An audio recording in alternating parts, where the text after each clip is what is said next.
Even after Jesus revealed it to them, they refused to believe.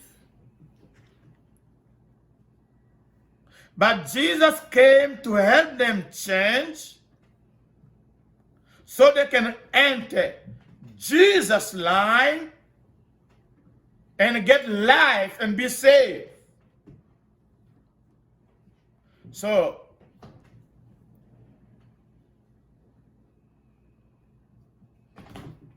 we are in John 8.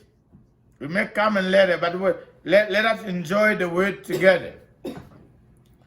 This is a conversation. A conversation between Jesus and the Pharisees. When we read from verse 1. Donc nous allons examiner ce texte, Jean 8. Nous commencerons à partir du verset 31 pour raison du temps. C'était une conversation. Jésus n'avait pas peur de questions. C'est pourquoi à l'église.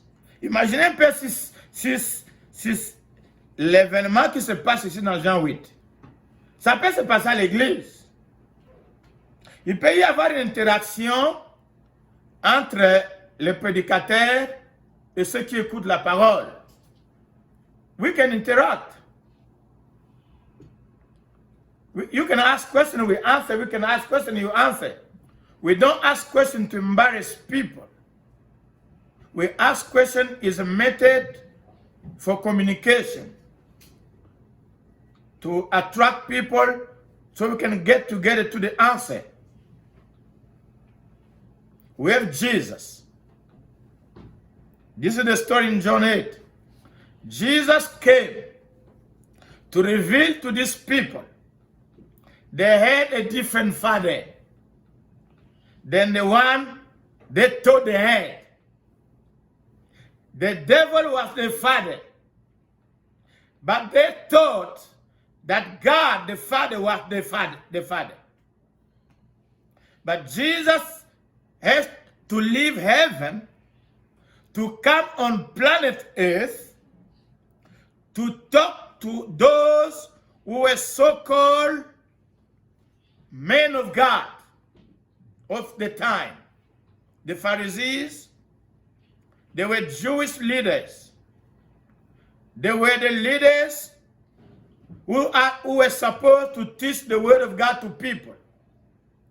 They were the people who were supposed to know the truth, to know God, and lead people to God. They failed. Jesus comes from heaven. Now Jesus is coming to reveal heaven on earth, to reveal God to humanity, to reveal God to the people. Now, Jesus, in this story, Jesus was in a temple where the Pharisees are the leaders.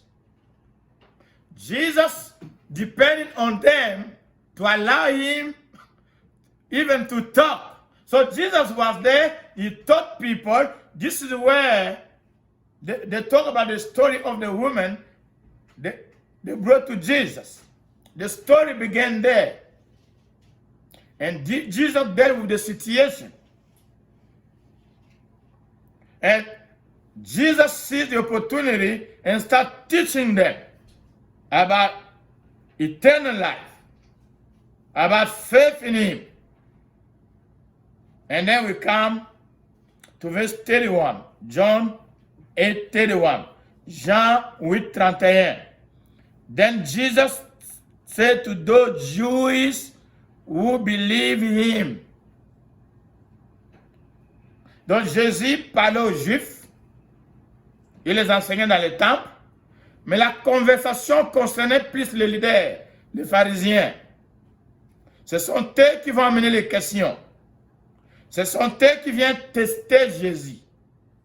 Ce sont eux, dans leur cœur, dans leur plan, ils planifiaient, prévoyaient arrêter Jésus et le tuer. Jésus le savait. Mais dans cet événement, son temps n'est pas encore arrivé. Et Jésus savait. Quand Jésus parlait, certains ont crié. Partout où Paul est passé, certains avaient crié. D'autres l'avaient lapidé et l'avaient chassé de la ville. Partout où l'évangile est prêché, il y a certains qui vont croire, il y a d'autres qui vont refuser de croire. C'est la réalité de la vie chrétienne. Quand Jésus a parlé, certains ont crié, les autres ont refusé de croire. Maintenant, Jésus, dans le verset 31, il parle à ceux qui avaient crié. So Jesus talked to those who believe. These two verses, or three, verse 31, 32 to 36, they're talking about deliverance, they're talking about freedom. According to Jesus, you'll be talking about deliverance from sin and deliverance from the devil. How to live Satan as your father and have God, the true God, as your father.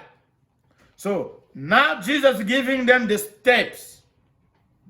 The people who believe in him, hear what he's telling them. Verse 31, il s'adresse aux gens qui ont crié à Jésus. Il dit, if you abide in my word, you are my disciple. That's step number one. Donc Jésus établit les étapes ici, comment devenir libre. Il parle de la libération du péché et la libération de Satan. Parce que le péché, c'est la semence de Satan.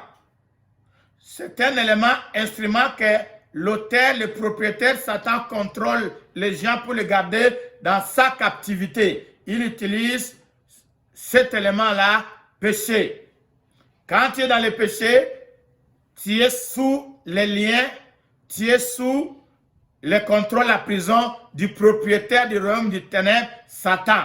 Donc ici, Jésus parle de la délivrance du péché et de Satan, qui est le père de tous ceux dont la Bible déclare, le monde entier est sous la domination du diable. Israël inclus, les Juifs inclus. Celui qui vient du ciel, il connaît. Jésus connaît cette vérité.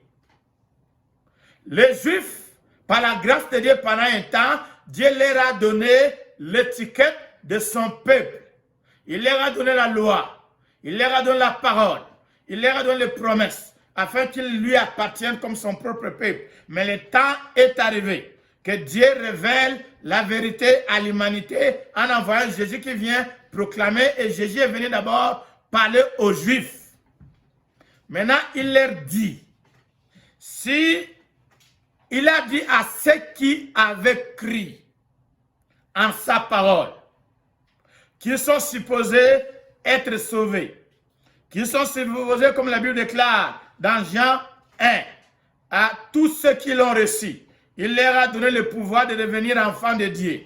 Donc, il parle à ce groupe-là, dans le verset 31, qui ont accepté sa parole, qui ont crié en lui.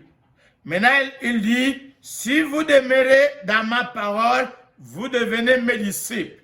Le rôle de l'Église, dans Matthieu chapitre 28, verset 18 à 20, allez, faites de toutes les nations qui, mes disciples, le même travail qu'il a donné à l'Église, le même travail qu'il a donné aux apôtres, le même travail qu'il est en train de faire ici. Avant, ça c'est avant qu'il meure, qu'il envoie les apôtres. Lui-même fait le même travail. So, Jesus from heaven, talking to Jews. Jesus is not talking to pagan right now. He's not talking to the American. He's not talking to Japanese. He's not talking to Chinese. He's not talking to Congolese. He's not talking to African, North American, or South American, to pagan. He's talking to Jewish, his own people.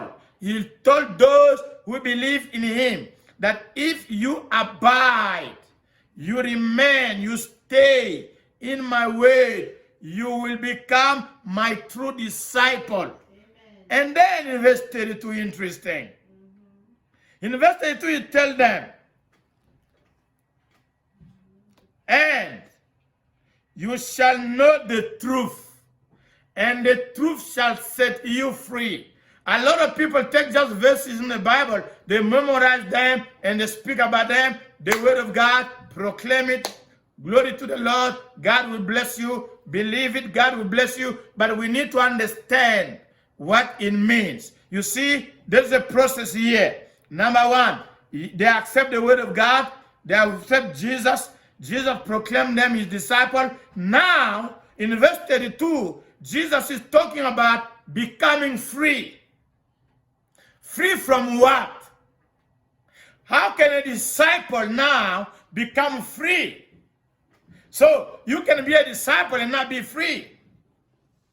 So he told them, first step, you believe the way Jesus preached, you become a disciple. Second step, you have to remain, to stay in the same word.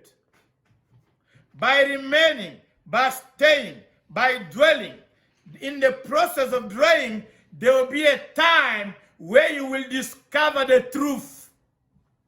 By discovering the truth you will discover, that truth will set you free. Free from what? From Satan. Free from what? From the devil. Free from sin. Free from all kind of bondage. So, freedom according to Jesus in these verses will come by believing in him and by remaining and staying in the word until you get the truth. You discover. You get a light. You get a revelation about the word of God. So that's what Jesus is talking about. He's talking to those who are Jews. That when you believe in me, you become a disciple, and then by becoming a disciple, you have to remain there in the word. You can become free. You can be delivered if you just come into Jesus, come into the word of God just as a visitor. A lot of people, they come to God and come to the word of God just to get what they like. A lot of people have only memorized, only read the verses they like. The verses they don't like, they don't read them. Jesus said, for you to become free, you have to remain there, dwell there. The word dwelling means like to be baptized there. You be in. Au côté pensant à quatre. So, pour que toi, tu deviennes délivré, tu deviennes libre. Quand tu es dans les liens du péché, les liens de la mort, les liens du diable, tu acceptes Jésus, tu deviens disciple, mais tu dois demeurer dans la parole. C'est comme être baptisé, entrer dans cette eau-là, entrer dedans, être submergé dans la parole. Le processus de demeurer dans la parole là, quand tu demeures là, pendant que tu demeures pendant longtemps dans cette parole-là, tu vas découvrir la vérité. Amen. Pendant que tu vas découvrir la vérité, cette vérité-là, c'est celle-là qui va te rendre libre. Libre de Satan, libre du diable et libre de péché. Amen. Cette vérité-là, on la découvre. Jésus dit, on la découvre par le processus de rester en lui, de demeurer en lui, de rester dans sa parole, de demeurer dans sa parole. Ça peut prendre du temps jusqu'à ce que toi, la lumière pénètre, la lumière vient, tu deviens éclairé, tu comprends. Oh, il y a certaines révélations, toi-même, mon bien-aimé, je te garantis, quand tu demeures dans la parole de Dieu, toi, tu es seul, pendant des heures et des heures et des heures, dans la présence de Dieu, il y a des choses que tu vas découvrir. Tu vois, cette révélation-là, que tu vas appeler Réma, cette révélation-là, pour toi, c'est cette révélation-là qui va t'amener à ta délivrance. À ta délivrance. Il y a beaucoup de gens qui ont circulé en train de chercher, C'est comme placer une goutte d'eau sur la tête. Ce n'est pas le baptême. Ce n'est pas demeurer. Visiter, ce n'est pas demeurer. Les gens viennent visiter Dieu seulement quand ils ont un problème. Ils viennent le visiter, ils leur donnent. Mais tu ne deviendras jamais libre lorsque tu n'es pas immergé dans la parole. Just stay there, hours and hours and hours. The more you read, the more you learn, the more you study, the more you meditate, you won't believe it. You will discover the truth. Quand Jésus a dit cette vérité-là, c'est cette vérité-là que tu vas découvrir qui te rendra libre. Ah! Les Juifs se sont réveillés. Les pharisiens se sont réveillés. Ils ont posé la question, nous là, nous n'avons jamais été esclaves. Ils ont dit à Jésus, oh Jésus, tu as provoqué. Oh my God. Jésus, tu as provoqué, sujet. Jésus leur dit, c'est quand vous allez demeurer dans ma parole, en demeurant dans ma parole, vous connaissez la vérité. Quand vous connaissez la vérité, cette vérité vous rendra libre. Il dit, oh. Attends, Jésus. Nous n'avons jamais été esclaves de quelqu'un. Alléluia. My God. They told Jesus, we never been slave of anybody. Lies. So, je lisais ce passage. What's wrong with these people, the Pharisees? Are they blind? Are they liars? Are they ignorant? Or they just want to play games? Or they think because Jesus had 33 years, he did not know what was going on. We live in the same planet. Jesus lived in the same planet.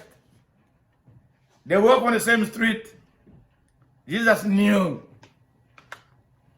The people who said, we never been slaves, Jesus told them, when you remain in my word, you will get the truth.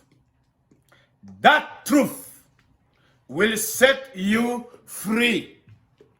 They said, we never been slaves. How can you say we be free? Somebody right now may think he's free. He never been a slave. He never been in bondage. I'm revealing to you. Oh, I want to ask you a question. What is your father? Jesus came from heaven. Jesus knew they were in bondage, physically and spiritually. Les gens qui ont dit, nous n'avons jamais été esclaves de quelqu'un, c'était des pharisiens. Jésus s'adresse aux pharisiens, les leaders spirituels. Quelle malhonnêteté! Quelle malhonnêteté! Soit ils étaient malhonnêtes, soit ils étaient aveugles, soit ils étaient ignorants de leurs propres conditions. Parce que, physiquement parlant, pendant ce temps, pendant que Jésus est en train de parler, Israël est sous la domination physique du contrôle de Rome. Il y a des policiers, quand on fait les études, par rapport à cet élément, Israël, à côté d'Israël, du temple à Jérusalem, il y avait une base militaire romaine. C'est ces militaires qui avaient sauvé Paul. Quand Paul était arrêté dans le temple, on planifiait le tuer. Ce sont les militaires romains qui étaient stationnés, ça c'est dans le livre des Actes, qui étaient stationnés à côté du temple, qui ont sauvé Paul. Donc c'est juste brève histoire. Je voulais que vous puissiez comprendre. L'Église fonctionne dans un environnement politique et économique. L'Église, les enfants de Dieu ne vivent pas dans un vacuum. Beaucoup de gens parlent. Jésus, quand il est venu, Israël était sous la domination physique de l'oppression romaine. Donc, Israel was in bondage physically. They were under the oppression of the Romans. Jesus did not pay a lot of attention. He did not talk a lot about the Romans. When Jesus was born, the Romans were in control. When Jesus died, he died in the hands of the Romans. When Jesus rose again, the Romans was in power. Israel was sending taxes to Rome.